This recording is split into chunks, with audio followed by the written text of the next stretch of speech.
So ngayon nga guys, another day, another vlog. Dito tayo shop and meron tayong kinonvert dito na EK hatch. No? Wala na intro agad. Pinapakita ko na sa inyo guys kasi sobrang tuwan-tuwala ako sa pagkakagawa na ito. Dito yan sa may Automac, ayan. Yan yung pwede nyo i-search sa Facebook. Ayan. So dito yan sa may Tanawan guys, if interesado kayo. Ito yung pinagpalitan niyan. And ito yung talangka niya dati. Ayun o, ito nyo naman. Binutasan, dapat dito yan. Ito yung luma. Kitang-kita nyo naman kung saan pinutol. Ayan. Pati ito kinonvert din to. Pero bago na yung lahat dito. Tapos pininturahan na rin itong bagong firewall. Tapos yung engine bay, binugahan na din. Yung mga talangka, initiman na rin. Kinulayan na rin. Pati yung mga ganito. Ayan. So ngayon, ano ang agenda nga pala natin? Pupunta tayo ngayong Kalamba. Kukuha tayo ng merch natin ngayon. Kasi i-distribute na natin siya at ipapadala na natin. Kasi nga, ang dami yun na nakungulit sa akin kung nasan yung order nyo. Eh, syempre, we're taking our time para makapagbigay ng quality products para sa inyo. So, yun nga, nadidelay tayo. Pero at least assured yan na makakarating sa inyo yung mga merch nyo. So, yan. Dito tayo sa shop ngayon. Ang daming project. At ang dadalhin natin ay yung Celica. Let's go.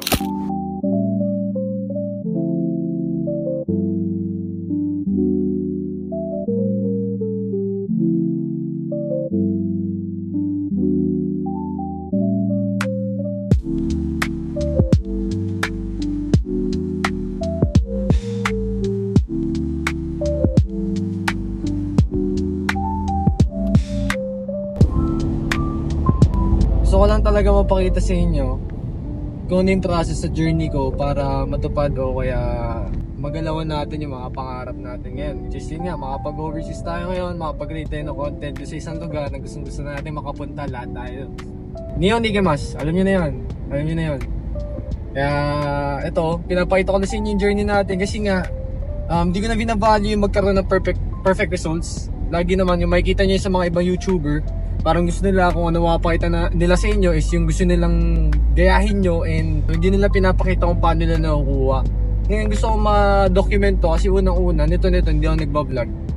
Nagkaroon ako ng parang isipin na parang bakit nga ba ako nagbablog? Nagbablog ako dahil ma-document lang yung buhay ko. So kung nakikita nyo sa vlog natin, kapag nasisira natin ng makina, happy pa rin tayo, etc. etc. So doon ko nakita yung interest na okay, andun na pala talaga. Kung magiging totoo ka lang, kung papakita mo lang yung totoo nangyayari, pinapaalam mo, kinikwento mo, at alam ko madami kayong ma-relate. So, papakita ko lang sa inyo na lahat nga may ups and downs, lahat nga sumasagad pinakababa, lahat sumasagad pinakataas. And nandito tayo para mapakita sa inyo yun and ma-share lang din sa inyo, papawala ng stress nyo at kung nasan mo kayong party ng mundo. Kaya yun, ito na-enjoy lang natin ito sa Celica, buti malamig aircon, Matic, 3SG beams, red top, 2.0 liter. So 12 drive to guys, hindi to yung GT4, ito yung GTS ata kung tawagin o kaya ST202. Kasi yung mismong rally version nito, yung ST205, yun yung talagang pinaka, yung top of the line ng 6th gen na Celica. So ito 6th gen to, may sumunod dito yung 7th gen. At after nun wala na ata pang nai-release na bago. So second to the last to na pinaka recent na na-release ng Toyota, though ito ay around 1995 something o kaya 2000, di ko sure. So yun nga, mamaya papakita ko lang sa inyo yung better review or better tsura na Celica natin.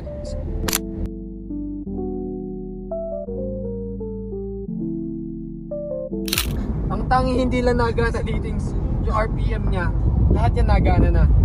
So yun nga, may head unit, may aircon, may power steering, okay ang preno, okay ABS, walang nagpa-flash sa dash, kundi yung ano lang, airbag kasi nga nag-convert tayo. So nung nag-convert, syempre siguro din-disconnect yan. That's nice, gusto ko lang enjoy guys. Sobrang sarap lang, sobrang nimble pa. Naka-coilover nga pala to, LNT. So yun, kung gusto nyo guys, kasi nga kaya wala din nilabas to is para mas stretching siya kasi nga nasa shop lang. So yun, enjoy ko na itong araw na to. It's a good day every time na makapag-take ka ng mga ganitong kotse. Ang kotse ko, piniliin sila, ganitong galawang, matibay lamang, tingin sa pera, hindi sa mata.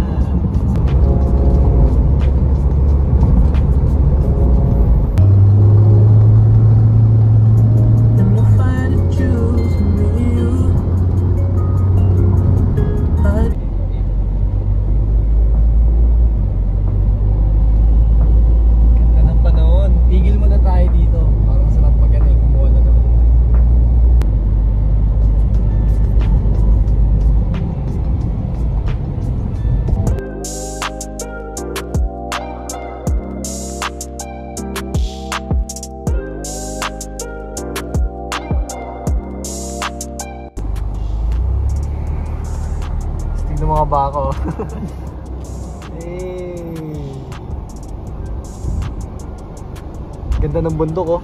Ano yan? Bundok Makiling guys. Ito mga baka.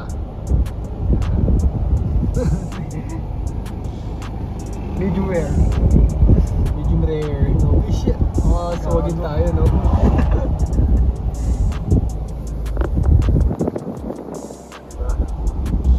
Sama ko yung kapatid ko nga pala, utol ko guys. Hey, uy gagi. Ito ba, nasa gitna. Minsan ganyan ako sa Bermosa eh. Ewan lang ha, yung mga taga Bermosa dyan, makaka-relate.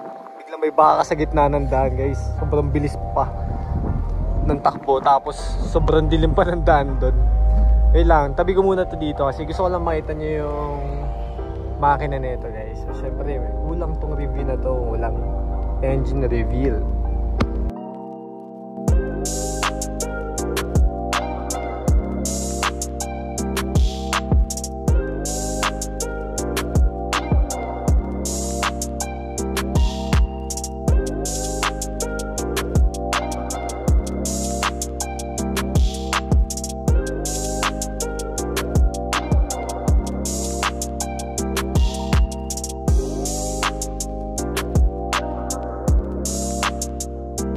Sobra ako na in love, grabe, ang ganda ng white. Tapos yung Promadora no? Medyo mahangin lang guys ha, pasensya na. Siyempre nilagyan natin siya ng banner natin. O, there's our banner. Available at www.southsin.store. Ito yung interior niya. Ganda na seats niya no?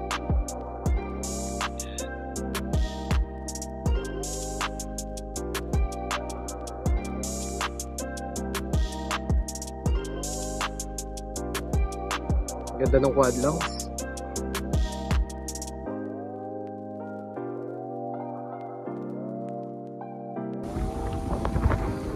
Para sa akin sobrang timeless ng design na to. Yung era na to sobrang iconic. And syempre sobrang reliable. Toyota yan eh. Ganda. Stock lang din pala yung exhaust niya. Sobrang laki nga pala ng space niya sa likod. Yung hatch. Pakita ko sa inyo. Dito ba yung bukasan niya kasi nga converted siya. Di sa kabila. Pati yung gas. Ano ba? Luwag niyan. Kompleto siya pati yung mga backboard na to. Ayan. Stick. So ayan, tara. Mabilisan lang.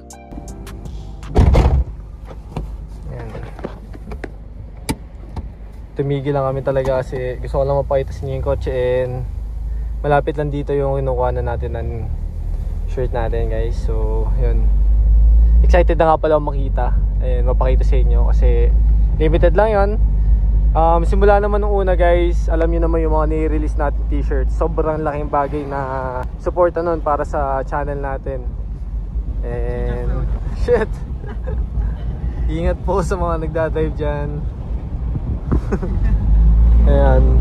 So ang dami natin, time to time nagre-release tayo ng mga new merch.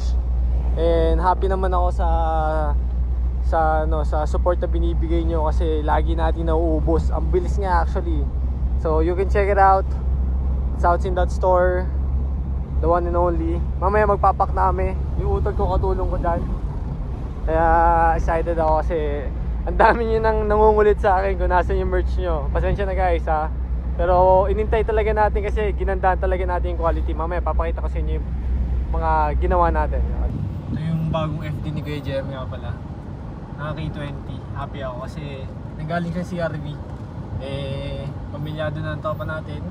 Kailangan niya na mas comfortable yung sasakyan na modern, na mas less service, masira. So yeah, bumili siya ng FD. Hirap na salamin niya kasi yun pang driver side eh.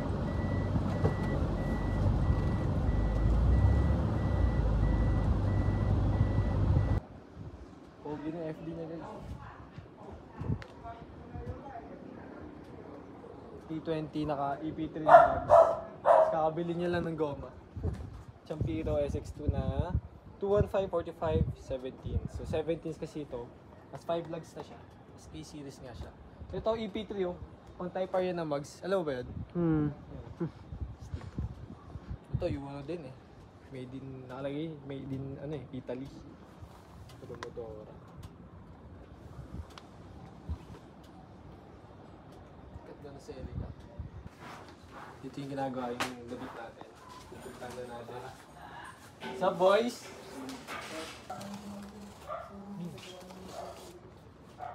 Yung goodies natin.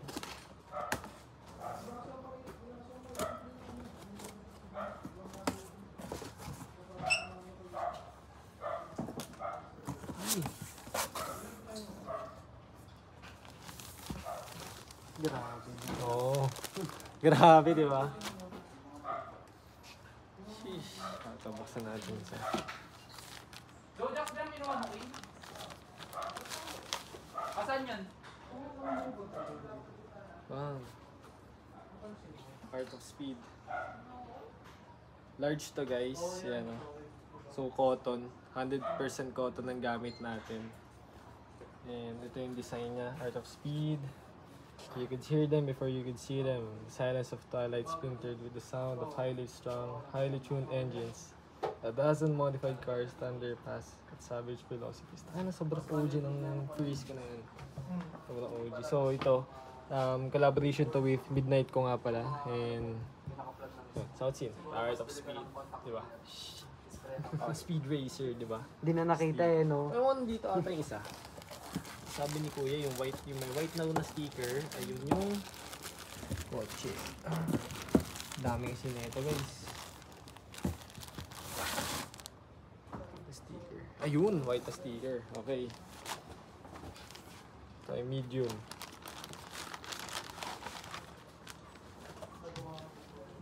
Stigo, meron pa kayong free sticker.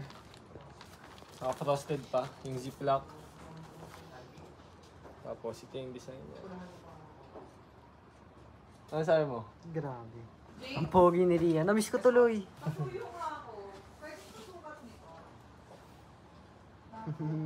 Ayos. Tapos same phrase. Kala Ito ko, si Ria to. kala ko white lang to. Papi may ano pala sa... Violet siya na yung ano, pink. Kinaya ng print yan. Ang galing. Oh. Kamusta? Ayos ba? Ganda. Tapos yung ano natin, yung tela, maganda yan. Quality yan. Cotton suit.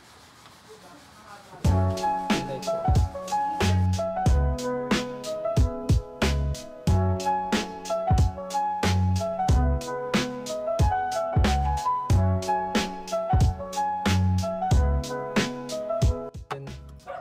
Tapos, yun nga pala, sige, kasi mag-pusa lang ako, naisip ko nga pala. Naghanap nga pala ako ng mga coaching pwedeng i-vlog guys, so baka may alam kayo. Hit me up guys para ma-content natin, and yun nga, gusto kong makapag-review ulit ng mga kotse and makapag-travel kahit paano. So mabalik din tayo kasi nagpahinga nga tayo, lalo na nawala yung kotse natin si Lia. Pero malapit na, update nga pala doon. Ilalagay na lang natin yung makina, okay na yung makina niya. So kunin na lang natin siya sa may Laguna. Tapos na siyang buuin ni Kuya Deng. And it's gonna be a hell of a ride na naman kasi adventure yon. Ibe-breaking natin 1,000 kilometers guys. So i-change oil, etc. Kasama ko kayo doon sa journey na yon. Kaya abangan nyo ng next vlog. All south, dito ko na yan.